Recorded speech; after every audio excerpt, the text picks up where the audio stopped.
안녕하세요. 녹색의 꿈의 아나운서 문지현입니다. 유엔의 세계 인구 전망 보고서에 따르면 2017년 기준 세계 인구는 75억 명을 넘어섰습니다. 이런 추세로 인구가 증가하면 2050년도경에는 약 90억 명, 또 2100년도에는 110억 명을 넘을 것으로 예상하고 있는데요. 이렇게 인구가 증가하면 어떤 문제가 발생할까요? 유엔 식량농업기구에 따르면 2050년도경에는 인구 증가로 인해서 필요한 식량이 2배 이상 늘어날 것으로 전망하고 있습니다. 네, 이곳엔 곤충으로 만든 음식들이 있습니다. 지금 제가 들고 있는 건 곤충으로 만든 피자인데요. 이렇게 단백질이 풍부한 곤충들이 미래 우리 주요 식량이 될 수 있다는 이야기가 많습니다. 오늘 녹색의 꿈이 고민해본 문제는 머지않아 벌어질 식량 전쟁 문제입니다. 화면 통해서 만나보시죠. 최근 고단백 저칼로리 식품 재료로 새롭게 떠오르고 있는 것, 바로 곤충이다. 현재 전 세계에서 곤충을 먹는 인구는 약 20억 명으로 추정되고 있는데 이 6차 산업의 기본적인 저희들이 곤충 산업이 들어가 있습니다. 국내 곤충 시장 규모는 약 3,039억 원. 세계적으로 곤충 시장이 매년 성장한 가운데 우리나라에서도 곤충 산업이 미래 유망 산업으로 주목받고 있다. 얼마 전까지만 해도 혐오스럽다는 인식이 강해 천대받았던 곤충이 새로운 자원으로 재조명되고 있는데 미래 식량의 대안으로 떠오르고 있는 곤충에 대해 알아보자.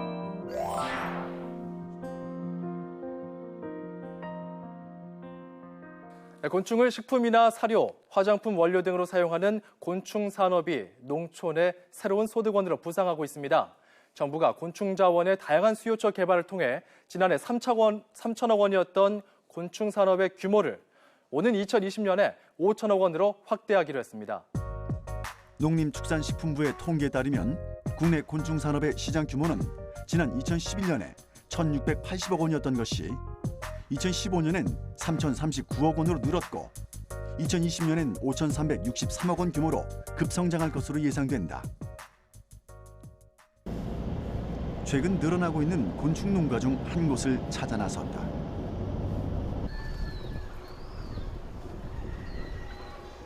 경북 문경 산양면. 산속에 자리 잡은 한 농가.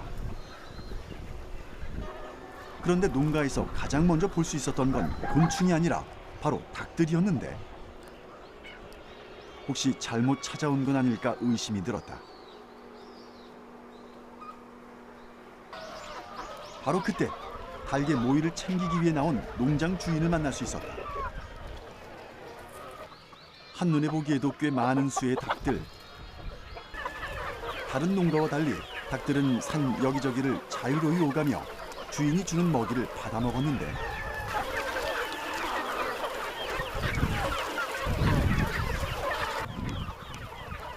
닭에게 주는 모이를 가만히 살펴보니 꿈틀댄다.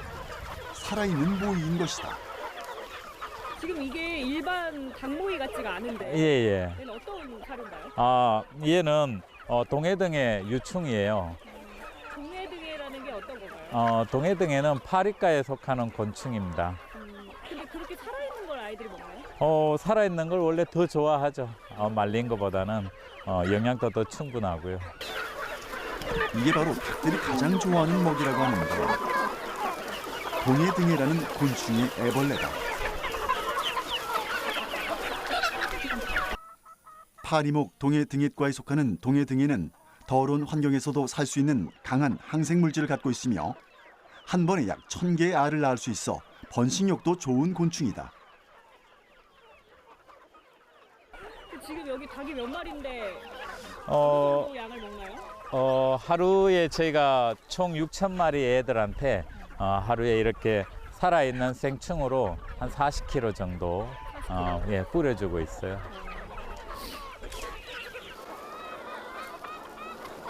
몇 년 전부터 항상 주던 발효 사료 대신 동해등해 애벌레를 닭들의 먹이로 주기 시작했다는 엄재성 씨.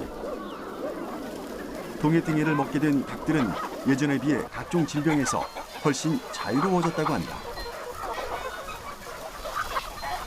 처음에는 키우고 나서 질병도 오고 호흡기도 걸리고 했었어요, 애들이.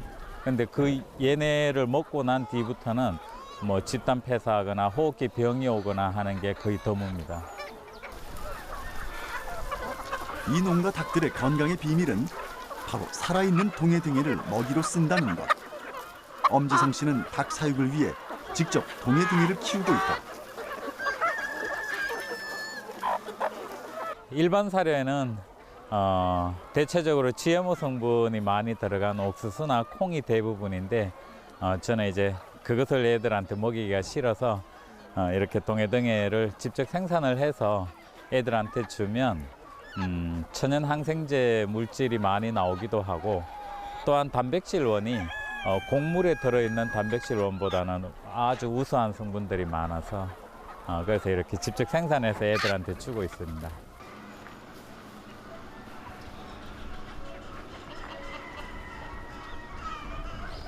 농가 안쪽에는 동해등이를 키우는 곤충 사육시설이 마련돼 있었는데 엄재성 씨를 따라 함께 들어가 봤다.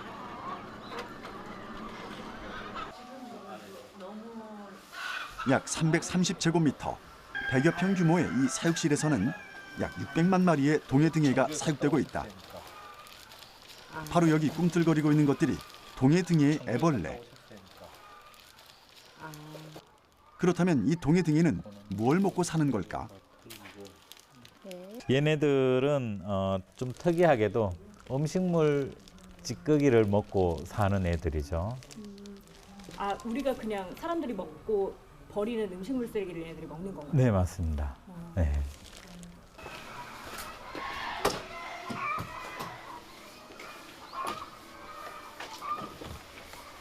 수백만 마리의 동해등해를 사육하기 위해서는 엄청난 양의 음식물 쓰레기가 필요하다.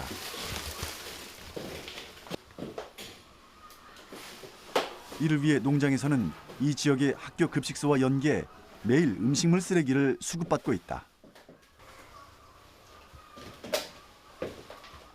하루에 보통 800kg에서 1톤 사이 들어오고 있습니다. 그럼 먹이로선 충분한 양인가요? 아니죠. 얘네가 원래 다 먹을 수 있는 키로는 하루에 1.5톤 정도가 들어오면 충분히 먹고 조금 남는 정도예요. 음식물 쓰레기의 양은 그때그때 달라지기 때문에 동해등이의 먹이가 되는 음식물 쓰레기의 양에 따라 개체수를 조절해가면서 사육하는 게 관건이다. 음식물 쓰레기를 친환경적으로 처리해줘 환경정화 곤충으로도 불리는 동해등이. 동해등이의 애벌레가 하루에 먹어치우는 음식물은 약 2g으로 번데기가 되기까지 처리하는 양이 21g 정도 된다. 친환경적으로 음식물을 처리를 하고 또 그 처리한 부분의 유충들은 사료를 대체시킬 수 있는 자원으로도 쓸 수가 있고 또 다 먹고 난 애들은 또 우리 다시 또 자연으로 돌아가서 거름이 되고 하니까 아주 자연 친화적인 처리 방식이죠. 동해등이의 쓰임은 이뿐만이 아니다. 음식물 처리를 하는 유충을 잘 건조시키면 닭이나 오리가 아주 좋아하는 고단백 사료가 된다. 선생님, 지금 여기는 어떤 네. 장소인가요? 여기는 아까 그 유충 애들이 사령일 때 건조를 시켜서 가지고 와서 우리 청개닭들 사료를 만드는 곳입니다. 이 농가에서 하루에 생산되는 동해등의 유충은 약 70kg. 그중에 20%는 생충으로 닭들의 먹이로 쓰고 약 40% 정도는 이렇게 건조시켜 사료로 만든다. 일반 사료에 비해 가격은 1.5배가량 비싸지만 GMO 성분이 들어있지 않은 건강한 사료다. 보통 이 동해등해라는 애들이 다 크면 키틴 성질 때문에 소화가 안 되는 내용이 있어요. 그래서 저희가 4령에서 5령 넘어가는 단계에 건조를 시키고 그다음에 GMO 성분이 전혀 들어가지 않는 이런 천연 우리 곡물들이죠. 곡물들이랑 부산물들을 이용을 해서 그렇게 사료를 따로 만들고 있습니다. 농가와 연계된 7개의 협업체를 통해 전국에 있는 닭과 오리 사육 농가로 판매되고 있는 동해등의 사료. 한 달이면 무려 30톤의 동해등의 사료가 각 지역의 농가로 나가고 있다.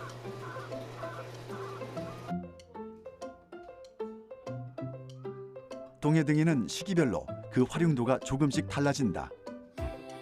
가장 쓰임새가 좋은 건 역시 음식물 쓰레기를 처리하고 사료로도 만들어지는 유충이다. 하지만 같은 유충이어도 태어난 일수에 따라 크기와 색깔이 다르고 쓰임도 다르다.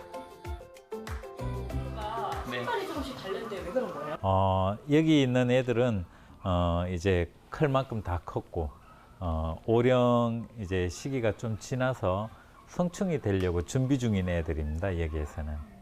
그 검정색이 됐다는 게 네, 번데기화가 돼 가고 있다는 거죠. 번데기가 되기 전까지 열심히 음식물 쓰레기를 처리하는 유충. 사령 미만의 유충들은 사료로도 만들어지며 사령 이상이 되면 완전히 키워 다시 알을 낳는 성충이 된다. 얘네가 보통 사령 미만의 애들은 우리 사료를 만드는 데 사용을 하고 사령 이상이 돼서 이 갈변 시기가 오는 애들은 더 키워서 성충을 만들고 난 다음에 알을 받고 나는 그런 순환적인 구조를 가지고 있습니다. 닭과 반려견들의 사료와 보충제로 또 유기농 퇴비나 연료의 소재로 쓰이는 버릴 게 하나도 없는 착한 곤충. 게다가 우리가 먹고 버리는 음식물 쓰레기까지 처리해주는 동해등에는 신이 주신 곤충이란 별명까지 갖고 있다. 하지만 아직까지 그 가치에 비해 활용도가 크지 않은 실정이다. 아직까지 동해등해를 곤충으로 봤을 때 동해등해를 키울 수 있는 사육장이 다른 곤충들보다 비용이 많이 듭니다. 가령 지금 간단하게만 키운다고 해도 비용적으로 뭐 억 단위가 들어가야 되고 또한 음식물을 수급해오는 과정 이것이 제일 어려운 난관이죠. 그 처음에 동해등해를 키우시는 분들이 제일 어렵게 생각하는 부분이 매일같이 음식물을 1톤 정도를 직접 가서 수거를 해와야 된다는 그 점이 제일 어려운 점이죠. 또 다른 곤충 사육 농가를 찾아가 보았다.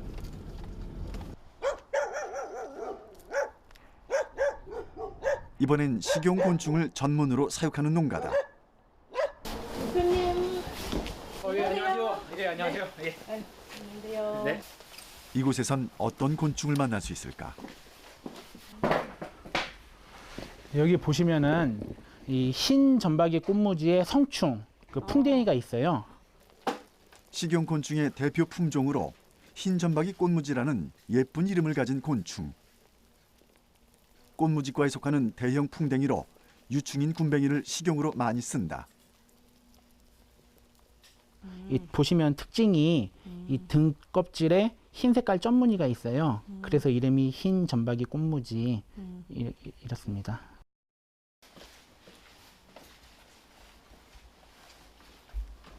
알에서 막 태어난 사이즈고요.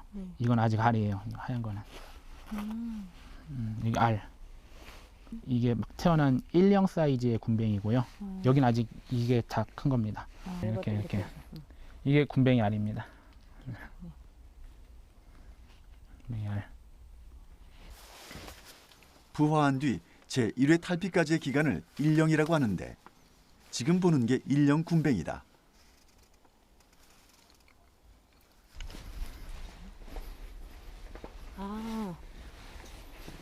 예, 이제 보시면은 아까는 굉장히 작았잖아요. 알도 있고. 근데 이거 같은 경우에는 2령 군뱅이. 그러니까 1령보다 조금 크다고 보시면 돼요. 얼마 정도 기간이 됐다고 이 정도면 한 달 정도 키운 거예요. 이번엔 부화한 지 한 달 정도 된 2령 군뱅이다. 좀 더 키운 게 있어요. 네. 이건 한 3달 가까이 키운 건데 네. 이건 다 큰 거예요. 이 정도면. 다 컸기 때문에 이제 이 정도면은 식용으로 소비가 됩니다. 여기서 더 키우면은 풍뎅이가 돼버려요. 아까 처음에 보신 그 풍뎅이가 되기 때문에. 예. 석 달 정도 키우면 식용으로 쓰이게 되는데 최근엔 건강식품으로 또 각종 요리의 재료로 많이 활용되고 있다. 군뱅이 사육의 적정 온도는 25도에서 30도 사이고요. 그다음에 톱밥의 습도는 한 70%가 적당하다고 합니다. 실제로도 그렇고요. 겨울 같은 경우에는 이제 자연 상태에서는 땅 속에서 월동을 하게 될 거예요. 산에 파보면은 거기서 군뱅이들 쉬고 있습니다. 군뱅이들은 어떤 먹이들을 먹고 자랄까? 여기 어딘가요? 예, 이곳은 우리 농장의 발효실입니다. 그 군뱅이 먹이를 만드는 곳이라고 볼 수 있죠. 이게 다 군뱅이 먹이에요? 네. 엄청 뜨겁네요? 네, 지금 이 버섯 배지, 그러니까 톱밥에서 열이 나서 이렇게 뜨거운 거예요. 발효가 되면서 열이 나오는 건가 봐요. 네, 이게 이제 톱밥 안에 미생물들이 있을 텐데 그 미생물들이 이 톱밥을 갉아 먹으면서 나오는 열이라고 보시면 됩니다. 자연 상태에서 군뱅이는 썩은 참나무를 주로 먹고 산다. 이곳에선 발효시킨 톱밥을 먹이로 쓰고 있다. 버섯 농장에서 버섯 수확하고 남은 폐 배지를 저희가 받아오는 거예요. 그래서 그 받아오는 그 폐 배지로 군뱅이 먹이를 만드는 겁니다.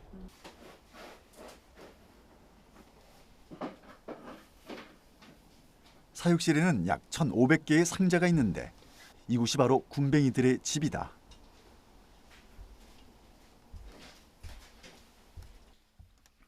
이곳에서 약 15만 마리의 흰점박이 꽃무지들이 365일 사육되고 있다.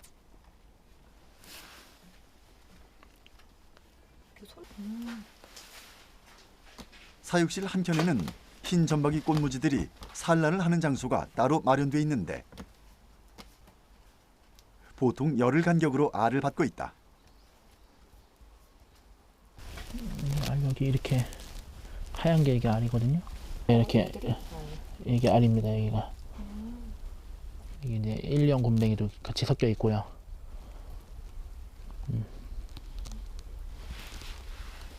천천히 주면 돼요. 이곳에서도 성충은 잘 키워 종자용으로 사용한다. 성충들의 먹이로는 단맛이 있고 영양이 좋은 과일들을 주로 주는데 여기에선 바나나를 먹이로 쓴다.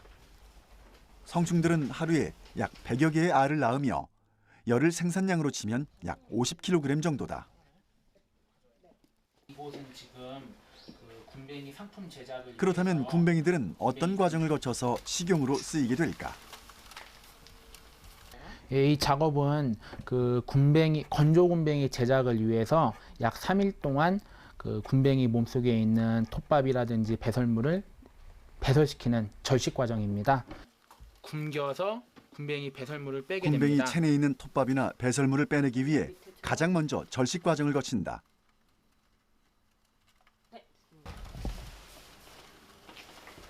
절식 과정을 거친 군뱅이들은 깨끗하게 세척시킨 후 뜨거운 물에 넣어 다시 살균 처리를 한다.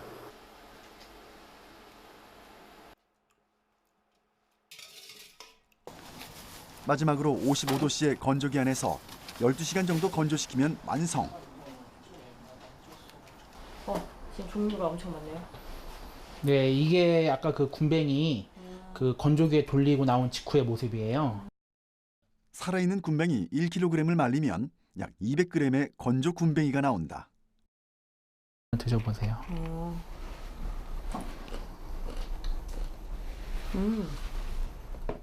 뭔가 네, 새우 같은데요? 네, 말린 새우 그런 맛이 좀 날 거예요. 단백질 성분이 풍부하고 간 기능 개선에도 도움을 주는 것으로 알려진 군뱅이는 식용 곤충 중에서도 몸값이 비싼 편에 속한다. 군뱅이 모양 그대로 말리거나 가루나 진액으로 가공해 다양한 형태로 판매된다. 하지만 아직까지 판로 개척에 어려움을 겪는 농가들이 많다. 김철호 씨는 나름의 방법을 통해 농가 홍보에 나서고 있다. 이 가까운 지역에 계신 분들이 제 농장 블로그를 보고 찾아 들어오시죠. 그래서 농장 구경도 하고 견학도 하고 이제 어떻게 키웠는지도 한번 보고 그 다음에 이제 구매가 이루어지고 있습니다. 지난 2014년 군뱅이 농장을 시작하면서부터 쓰기 시작한 군뱅이 사육일지를 통해 농장이 점차 알려지기 시작했고 지금은 체험학습과 교육까지 진행하고 있다. 이런 수도권에서 이렇게 큰 땅도 아닌 조그만 공간에서 이렇게 많이 키울 수 있다는 거에 대해서 다들 놀라워하시고요. 곤충이 미래 대체 식량으로 주목받고 있는 이유는 엄청난 번식력을 갖고 있으며 영양학적으로도 고단백이라는 점. 또한 좁은 공간에서 적은 양의 사료만으로 많은 수의 곤충을 사육할 수 있고 동물성 단백질을 얻을 수 있는 다른 가축에 비해 지구 온난화에 미치는 영향이 극히 미미하다는 점에 있다. 전문가들은 세계 인구가 향후 30년 동안 20억 명 이상 증가할 것이며 이 인구가 소비할 곡물과 육류의 양 역시 상상 이상일 것으로 예측하고 있다. 지금 전 세계가 곤충 산업에 특히 주목하고 있는 이유다. 과거 혐오스럽다는 이유로 천대받았던 곤충이 빠르게 미래의 식량 자원으로 전환되고 있다. 2016년 국내 식용곤충의 시장 규모는 약 60억 원으로 추정되며 2020년에는 1,014억 원의 규모로 크게 증가할 것으로 전망된다.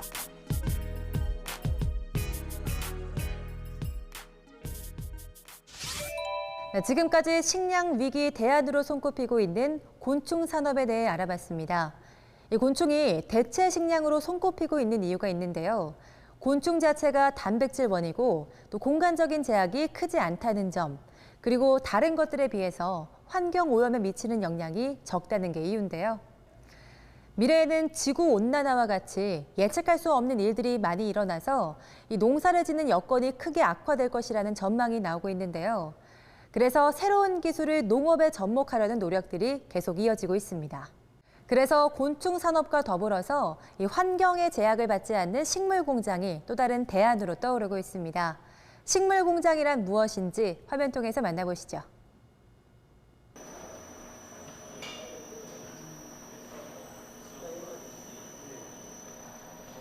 서울 도심에 위치한 한 식물 공장. 몇 년 전 문을 연 이곳에선 365일 식물에 대한 연구와 재배가 진행되고 있다. 특히 이곳에서 주목하고 있는 건 고부가가치 작물로 꼽히는 선인장이다. 교수님, 그 식물 공장에서 지금 선인장들이 지금 많이 보이는데 이 선인장이 많은 이유가 있으신가요? 네, 선인장은 사막식물이라서 물을 적게 필요하지만 물을 주면 수경 재배를 하면 훨씬 빨리 자랍니다. 그것이 하나 이유고요. 그 다음에 이제 선인장은 햇빛이 비칠 때 인공 재배를 하면 타는 경우가 많은데 우리가 빛을 조절하기 위해서 이렇게 4단으로 재배하니까 4배를 재배하면서도 빛을 최대한 활용할 수 있다. 이런 것이 하나의 또 하나의 장점이고, 그 다음에 이게 비싸게 팔 수 있으니까 소득이 높게 유지할 수 있습니다. 그래서 고부가 작물을 재배하는 그것이 세 번째 이유입니다.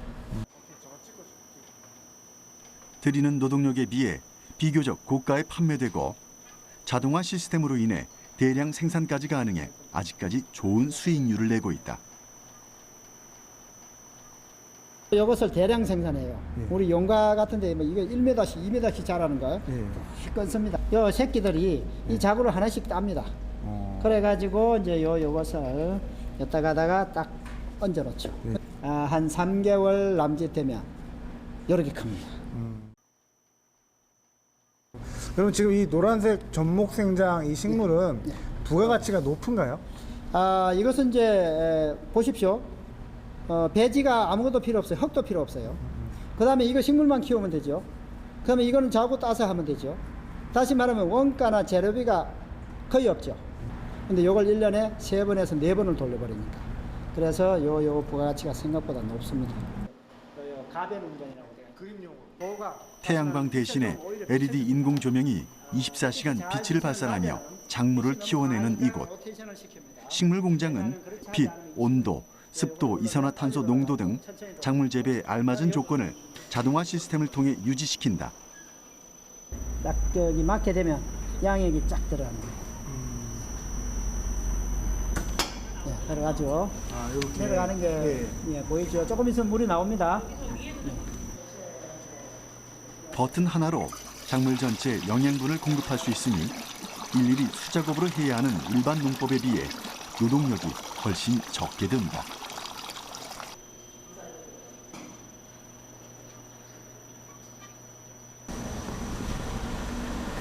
아, 여기는 뭔가요?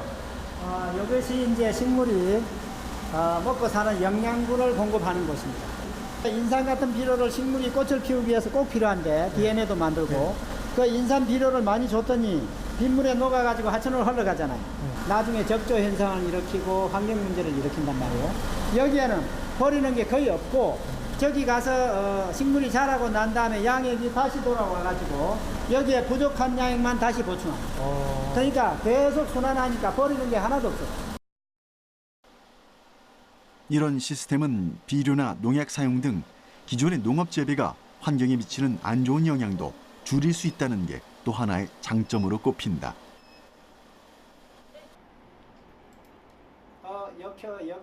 식물 공장 안에 환경 제어가 가능하고 외부와의 접촉이 없어 기후와 해충으로부터 자유로운 식물 공장.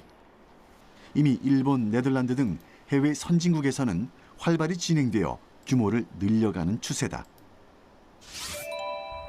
식물 공장 형태의 이런 농업 방식은 1950년대 유럽 북부에서 처음 시작이 됐습니다. 일조량이 적은 유럽 북부에서 빛을 인공적으로 쬐기 위해서 시설 원예를 시작했다가 점점 발전해서 공장 형태를 띈 건데요. 자연광과 달리 24시간 내내 광합성을 할 수 있기 때문에 단위 면적당 생산성이 높고 사막이나 남극 같은 곳에서도 재배할 수 있다는 게 큰 장점인데요. 식물 공장은 비닐하우스보다 더 확장된 개념으로 4계절 내내 재배할 수 있고 또 도시에도 설치할 수 있어서 유통 과정이 짧다는 점 때문에 각광받고 있습니다. 그렇다면 식물 공장에서 재배된 채소들은 어떤 과정을 통해서 우리 식탁으로 오는 걸까요?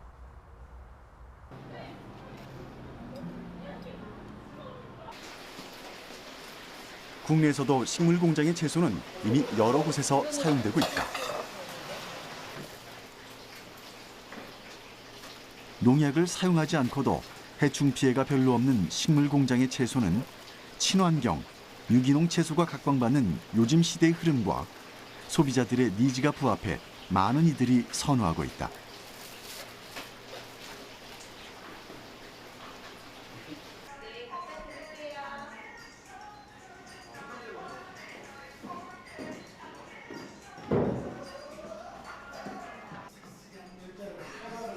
식사에 곁들여 먹기도 좋고 필수 다이어트식으로도 각광받는 샐러드. 신선도도 일정해 소비자들에게 반응이 좋은 편이다.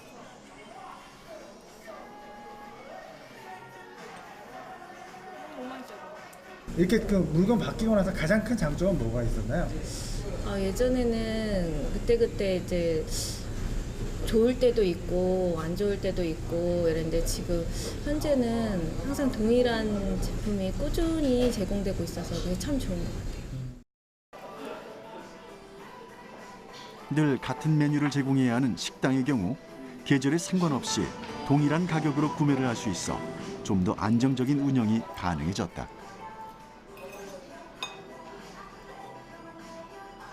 그렇다면 식물 공장의 채소들은 어떤 경로를 통해 소비자들의 식탁에 오르고 있을까?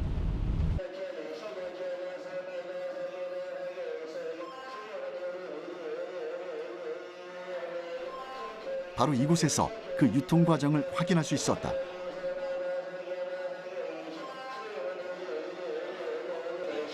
전국 각지에서 재배된 농산물들이 한자리에 모이는 농산물 경매장.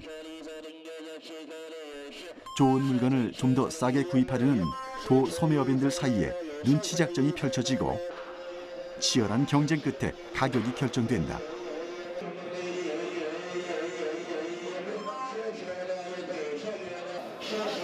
직접 물건을 확인하고 구매하려는 이들로 인산인해를 이루는 경매장. 식물 공장에서 출하된 채소도 오늘 이곳에서 만날 수 있다. 바로 오늘 수확해 이곳으로 배송된 바질이 그 주인공이다. 좀 품질 차이는 어떤가요? 품질 차이는 보시다시피 잎이 좀 작아요. 잎이 좀 작아요? 예, 잎이 좀 잘고요. 예. 그리고 깔 자체가 이렇게 녹색깔로 많이 올라와야 되는데 이렇게 보시면은 노랗고 이런 게 좀 있긴 있습니다. 아무래도 좀 생물이 미안하다 보니까 그것 때문에 그런 겁니다. 그렇군요. 가격 차이는 어때요? 이거면은 또 좀 좋은 가격을 받나요? 아무래도 저장성 부분 때문에 일반 하우스 작물보다는 좀 낮게 형성되고 있습니다. 그렇구나. 그래도 뭐 맛이나 향이나 그런 거 좀 차이가 그런 있나요? 거는 큰 차이는 없습니다. 그러면 그 식물 공장에서 만들어졌지만 그래도 일반적으로 재배된 그런 채소와는 전혀 이제 뭐 그런 저작성 말고 차이가 없는 거예요. 예. 오늘 들어온 물량 중 약 20%가량이 식물 공장에서 재배돼 출하된 채소. 맛과 향, 품질의 차이는 없으나 저장성이 좋지 않아 일반 채소에 비해 가격이 낮게 책정돼 있다고 한다.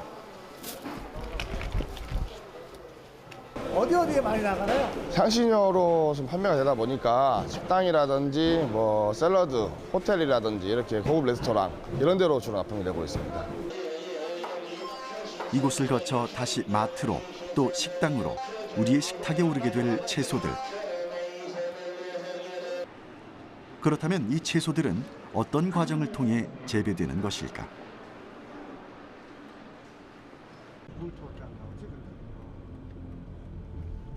그 과정을 보기 위해 경기도의 한 식물 공장으로 향했다.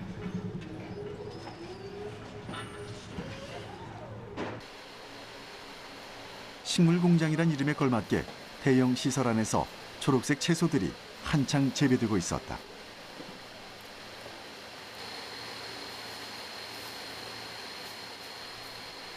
이곳에서만 하루 최대 4,000포기 이상의 엽채류가 재배되고 있다고 한다.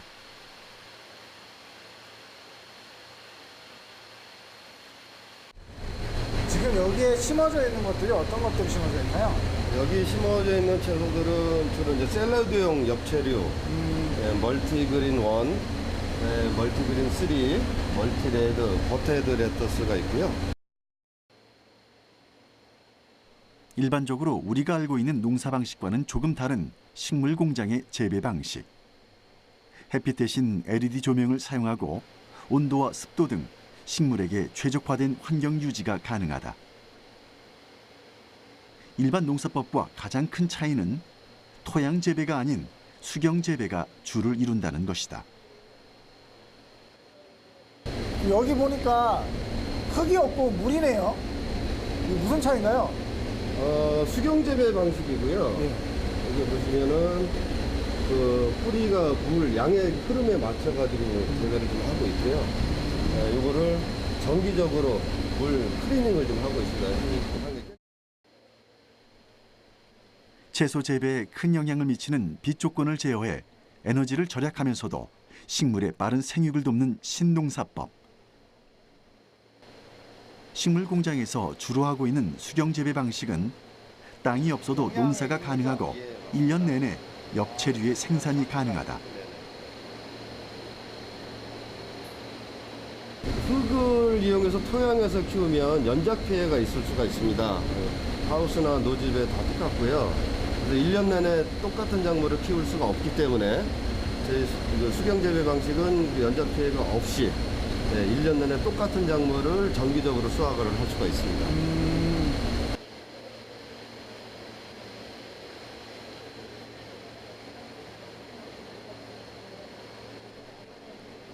채소가 잘 자라려면 적당한 바람도 필요한 법.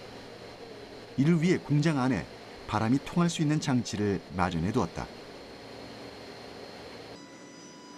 빠른 생육이 가능하고 다단 재배를 통해 수확량도 높다는 게 수경 재배의 장점.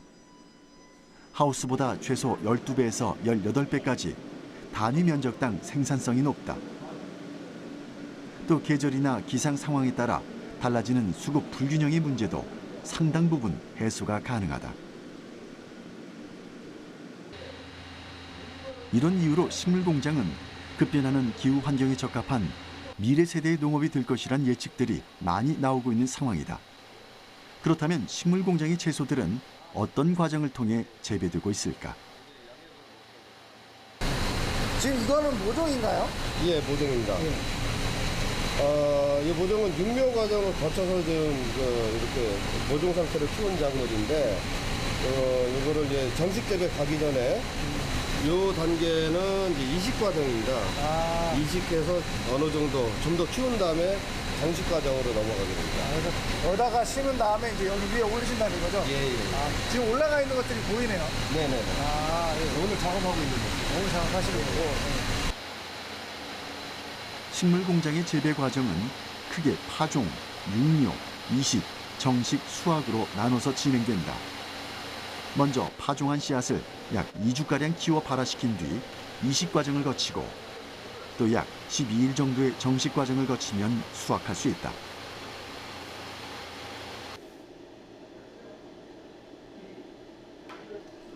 약 한 달가량이면 파종에서 수확까지의 빠른 생산이 가능하고 전 과정이 한 공간에서 이루어지기 때문에 작업 동선을 줄일 수 있어 효율적이다. 각자 맡은 파트를 분담해 일하기 때문에 작업 속도도 빠른 편. 또한 작업자들의 환경 자체도 기존의 노지나 하우스 재배보다 좋은 편이어서 같은 시간을 일해도 덜 힘들다는 게 장점이다.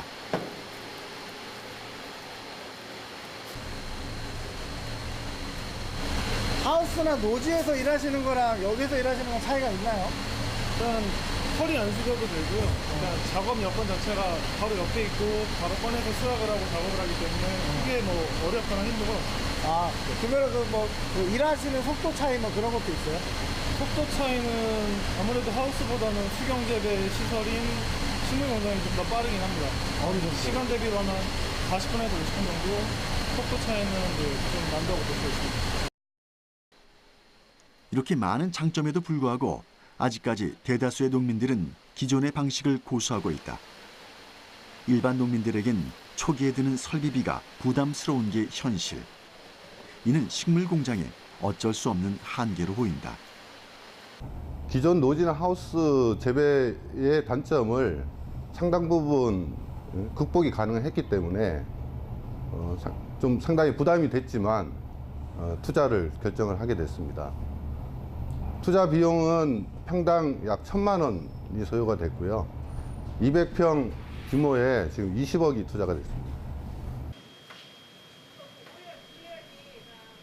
단위 면적당 높은 생산성을 낼 수 있고 인건비도 줄일 수 있다는 큰 장점을 생각하더라도 초기에 드는 설비비 때문에 이 식물 공장 역시 고민이 많았다고 한다. 이를 극복하기 위해 사전에 유통망을 최대한 확보해 그 부담을 줄이고자 했다.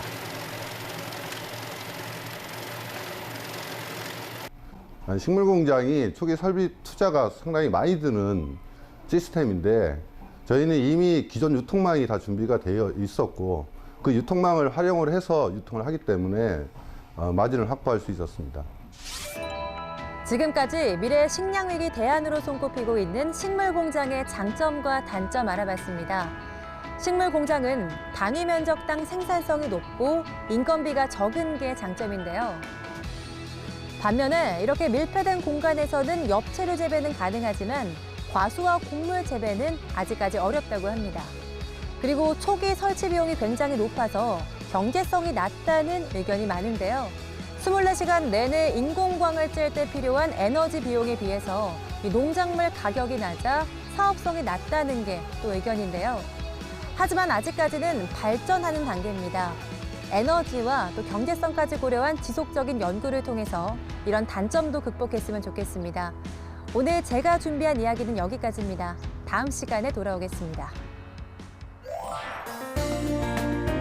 차세대 식량 자원으로 새롭게 떠오르고 있는 곤충. 햇빛이 없고 땅이 없어도 1년 내내 안정적으로 작물을 생산할 수 있는 식물 공장. 이들이 미래 대체 식량으로 자리 잡기 위해선 식용 곤충 판로 확대를 위한 방안과 식물 공장의 경제성을 보완할 수 있는 제도적인 보완이 필요해 보인다.